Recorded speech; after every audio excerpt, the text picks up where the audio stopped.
So, Martin Allman, thanks for joining us. You've recently been appointed to head up Sonnen's operations in the UK.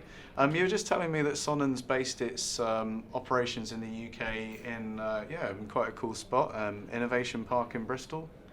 Yeah, that's right. So the UK is the sort of next step that Sonnen's taken in its expansion out to the German market, following on from the US and Italy last year.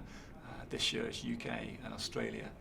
And we've just set up our office down in Bristol, which is an awful lot going on as the green capital of Europe last year. Huge amounts going on from a renewable energy point of view, with some smart people to employ as part of our team as well. Okay, so that's an access to, just good conditions really and you were saying that they're attracting tech startups to that park, and Yeah. I guess this kind of fits in with, just a kind of next generation tech for energy, I guess. Yeah, that's right. We've chosen a location which is a hub for tech startups.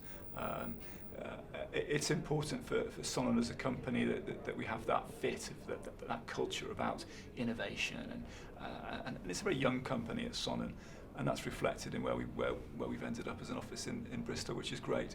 Lots of bright young people bouncing around, working in different industries. But there's always those synergies there and ideas to bounce off each other and just to find out what other things are going on. So it's a really interesting place to be. Brilliant. And what's the initial focus for Sonnen within the UK market then?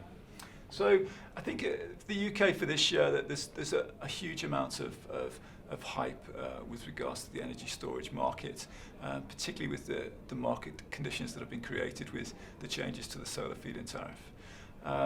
So in that context, Sonnen's really looking to prove the UK market, to establish itself as a brand, and to really get some systems installed. A key part of that is to identify really good companies and partners that we can work with throughout the country. The model that's worked really well with, as you mentioned, 10,000 systems installed in Germany.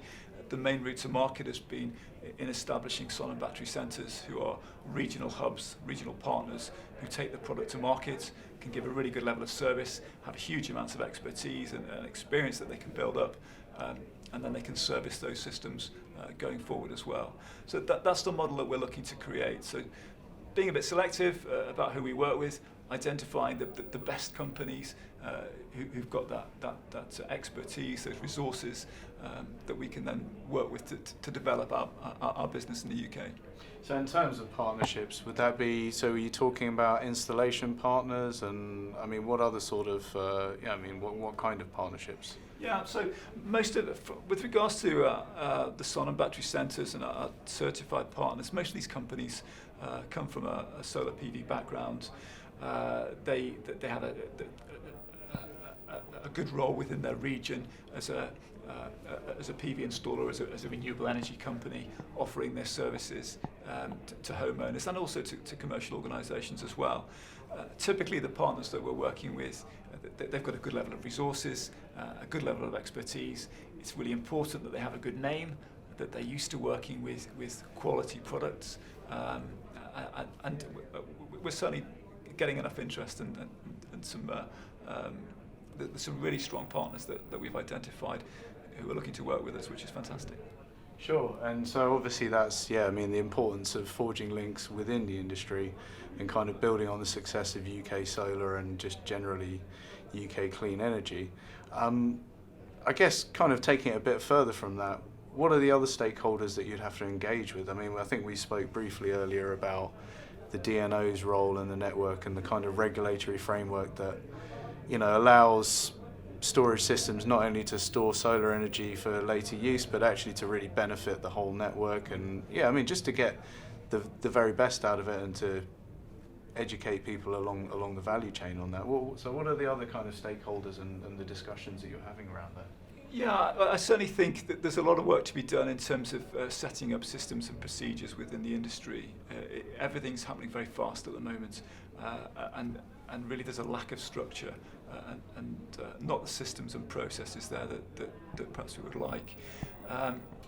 From our point of view, it's important that we do our bit within the industry to make sure that things are done in the right way, that there is that degree of control, and to make sure that systems are being installed in the correct way for the consumers and in a responsible way that isn't going to impact on the network as a whole. So what does that mean? Well, we're discussing with all of the network operators. At the moment, there isn't a combined collaborative approach, so it's important that we engage with them separately and to understand what they're concerns with, and to go through that sort of mutual education process to get over any challenges that they see, and for us to come up with a good solution that meets our customer requirements, but can also tie in with the restrictions that might be there from the grid.